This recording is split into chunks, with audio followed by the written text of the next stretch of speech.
nhỏ xong nữa tao đến thế rồi tao lo thay video đi rồi nó chị cũng chỉ chán tu thế này dọn nó thì hắn nó xả ra để nữa chị rồi chị nó sẽ nói giá ta là sẽ nói giá ta là em nó chị của tôi chỉ vô bài sấy chế nữa bây giờ bài sấy chế nên cho ý mù sấy chế thì tao tập chế để mù nữa rồi ở đây lúc chế lì để biết tao cho chế lì thì tôi chỉ cái một ít lúc xưa cũng có lúc được cũng ít lúc nó sẽ chỉ có nhiều luôn gì vậy chơi nhiều món chơi chế là phải từ phải á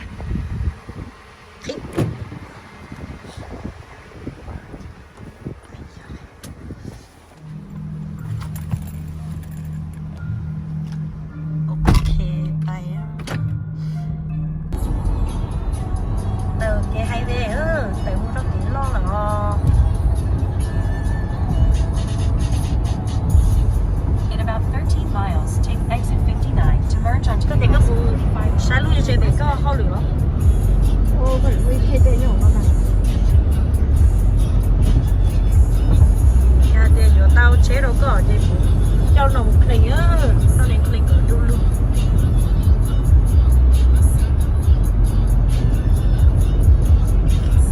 tôi nghĩ lúc cho nó nè cái này nó đâu có được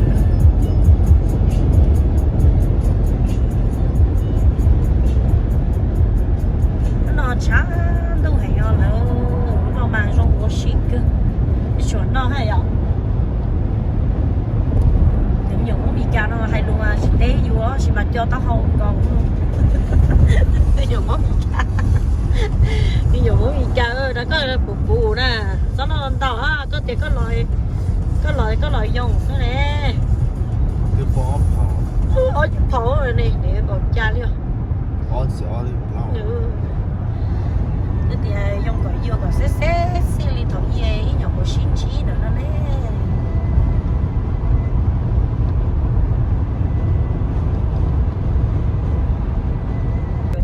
Có hai chị vô thời giờ đà đó thời giờ đà lắm đó đó là sao nó vừa tôi dùng cái búa em chị à nó học nó kia à con em chị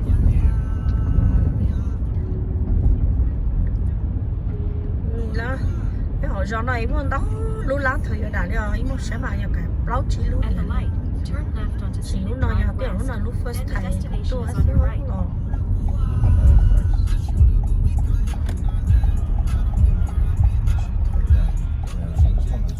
lúc này hay ảnh khá small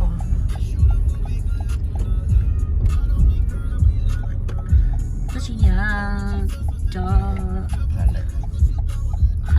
no truck. You've entered the parking lot for your destination. Lúc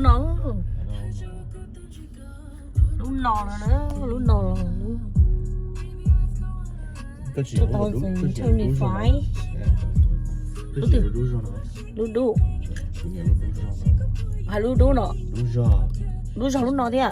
Dark gray. Yeah, this one. This is a dark gray. Nó làm tàn nó sư.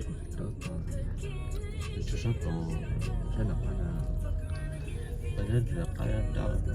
Ai, đó cũng nhiều sao. Ôi, luôn rồi nó hãy trao mà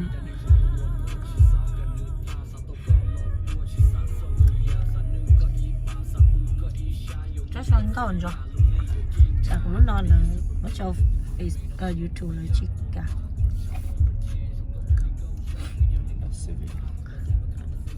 đặt sự về thì bé nhỏ tuổi tua mà lợi trả hẳn đặt sự về câu hãy trao nó hay không? The same thing?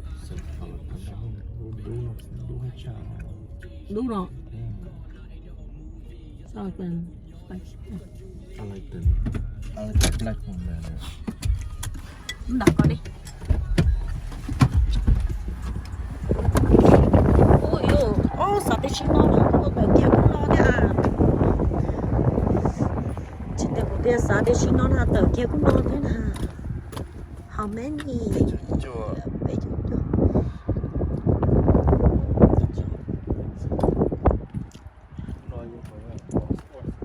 sport đó nó trâu à đi ơi sao tiền chứ chỉ nó nè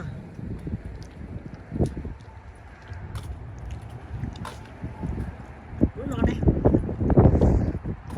về hái chảo à bà rồi gray nó tôi hái đi đúng rồi bên bên thì mình chỉ tao mua chain gray đi à chỉ tao mua gray blue đúng rồi tao gray chỉ hái à blue chỉ hái à đúng rồi không nó thỏ sao thì chỉ nó đâu cái go back to the car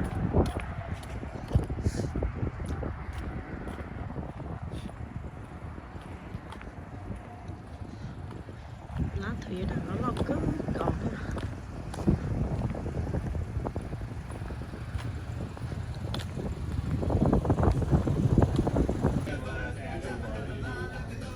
oh no no ini terus exchange This one I actually have red, I have black, I have gray.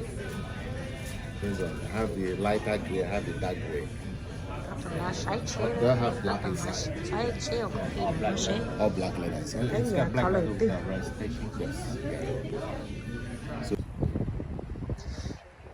thì sẽ vô lúc nào nữa lúc nào giờ giờ rồi mai xin nữa lúc nào nè ta xin nó tiền đi theo theo một đó bé mai xin nữa lúc nào làm rèn nổ kia nè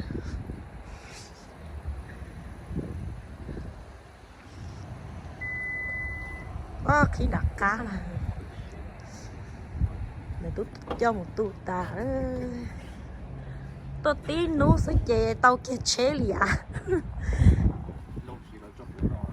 anh know biết không à được không wow cho nổi chỉ muốn nhiều mất cô cởi à bữa món tao là son nè lúc nào lúc gray nó trơn gray nữa tao mua lúc chế xỉ nó lấy bé phê một ly nè cho nên tao mua chế xỉ nó lấy gì tao tháo ra thì chu xỉ nó nhỏ nó giờ cháo một chỉ nữa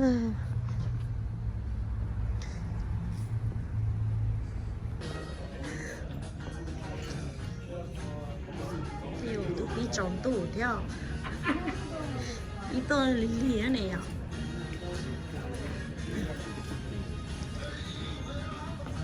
cái này mà tôi muốn chế ta đi ở chỗ ý này các bạn biết à cái này ý này chỉ tôi in lý rồi cái tôi nó đã là muốn chế ta tôi nó đã là muốn chế ta ít tôi cho nó có ý mỏ rồi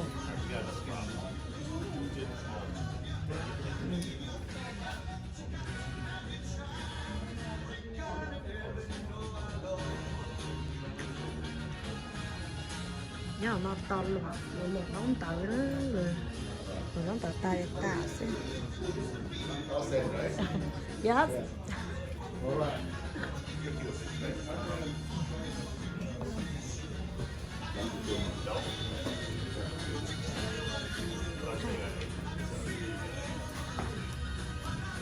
sạch sạch rồi giờ lúc chết thì giờ chim sạch khai gì chẳng mà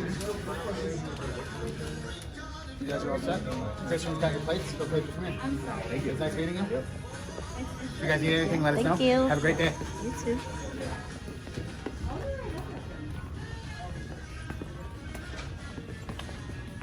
cái nói thì giá chế mùa rồi cho nó giống như chế để ai cho họ nói nữa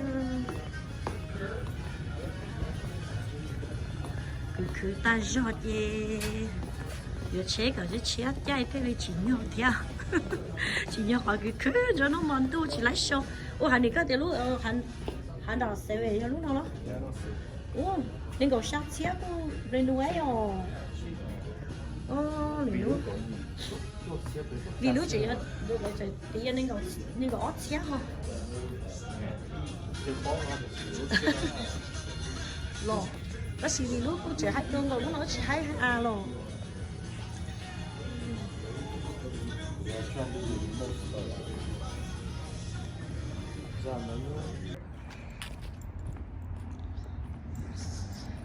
tí tròn tu thia